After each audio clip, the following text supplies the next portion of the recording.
Hi friends, நாம் இப்போ இந்த வீடியோவில் எதை பற்றி பார்க்க போகிறோம் அப்படின்னா, தற்போது பார்த்தீங்கன்னா தேர்தலுக்கு ஒரு வருடத்திற்கு முன்பாகவே அதிமுக பாஜக கூட்டணி உறுதி செய்யப்பட்டுள்ள நிலைமையில் தற்போது பார்த்தீங்கன்னா திமுகவுக்கு ஒரே கல்லில் இரண்டு மாங்கா அப்படின்றது போல தற்போது அரசியல் காலத்தின் நிலைமை தலைகீழாக மாறியிருக்கு. அது மட்டும் இல்லாது இந்த ஒரு முடிவு தற்போது திமுகவின் கூட்டணியில் இருக்கக்கூடிய சிறிய கட்சிகளுக்கு மிகப்பெரிய இடியாகவும் அமைந்திருக்கு.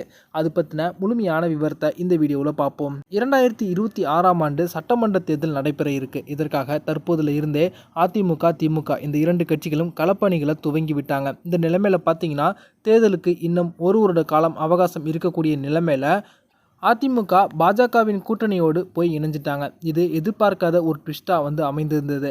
சமீப காலமாக தமிழக அரசியலை பொறுத்த வரைக்கும் அதிமுக பார்த்திங்கன்னா பாஜகவை கடுமையாக விமர்சனம் செய்து கொண்டிருந்தாங்க. அதே போல் அப்போது பாஜகவின் மாநில தலைவராக இருந்த அண்ணாமலை அவர்களும் அதிமுகவை கடுமையாக விமர்சனம் செய்து கொண்டிருந்தாங்க.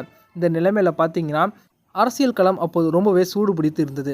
தமிழக அரசியலை பொறுத்த வரைக்கும் அடுத்த சட்டமன்ற தேர்தலில் திமுக, அதிமுக, நாம் தமிழர் கட்சி, அதே போல் பாஜக, விஜய் அவர்கள் தலைமையிலான தாவேக அப்படின்னு 5 முனைகளில் இருந்து போட்டிகள் துவங்கும் அப்படின்னு எதிர்பார்க்கப்பட்டுச்சு.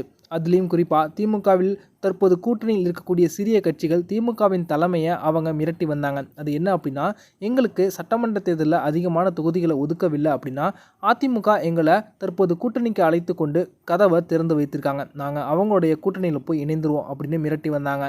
இது ஒரு புறம் இருக்க, தாவேகா அதிமுகவோட கூட்டணியில் இணைந்துருமோ அப்படின்ற ஒரு சந்தேகமும் திமுகவுக்கு இருந்துச்சு. இது எல்லாம் நடந்துச்சு அப்படின்னா திமுகவின் வாக்கு வங்கி பெரிய அளவில் குறைந்து அவங்க மீண்டும் ஆட்சியை பிடிக்க முடியாத ஒரு நிலைமை ஏற்பட்டுவிடும் அப்படின்னு அவங்க யோசித்து கொண்டிருந்தாங்க. ஆனால் தற்போது திடீர் ட்விஸ்டாக தற்போது அதிமுக பாஜகவோட கூட்டணியில் போய் இணைந்துட்டாங்க.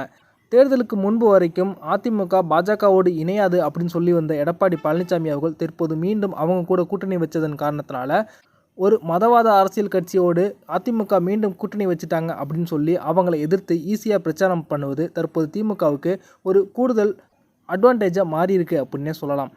தற்போது அதிமுக பாஜகவோடு கூட்டணி வைத்ததன் காரணத்தினால கண்டிப்பாக விஜய் அவர்கள் தலைமையிலான தாவேகா அதிமுகவோடு கூட்டணியில் போய் இணைய மாட்டாங்க.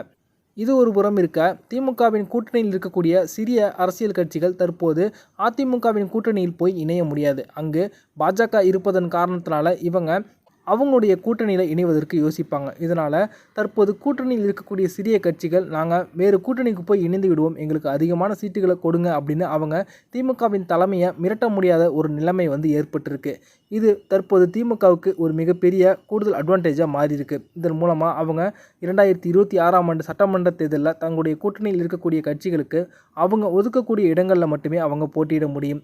அதே போல் அதிகமான தொகுதிகளை ஒதுக்கினாலும் அங்கு உதயசூரியன் சின்னத்திலேயே அவங்கள போட்டியிட வைப்பாங்க. இதுதான் தற்போது திமுகவின் தலைமைக்கு கூடுதல் பலமாக மாறியிருக்கு. மேலும் 200 தொகுதிகளில் வெற்றி பெறுவோம் அப்படின்னு சூழலித்து கொண்டிருக்கக்கூடிய திமுகவுக்கு இது ஒரு புதிய தெம்பையும் ஏற்படுத்தியிருக்கு அப்படின்னே சொல்லலாம். தற்போது அதிமுக பாஜகவின் கூட்டணியில் இணைந்து இருப்பதன் காரணத்தினால அதிமுகவின் தலைமை நிர்வாகிகள் பல பேர் தற்போது அவங்களுடைய கட்சியின் தலைமை மீது அதிருப்தியில் இருப்பது தெளிவாக தெரிய வந்திருக்கு. இது எல்லாம் தான் தற்போது திமுகவுடைய தலைமைக்கு மிகப்பெரிய ஒரு பலமாகவும் மாறியிருக்கு. இந்த வீடியோ உங்களுக்கு பிடிச்சிருந்துச்சுன்னா லைக் பண்ணுங்கள், ஷேர் பண்ணுங்கள். நன்றி.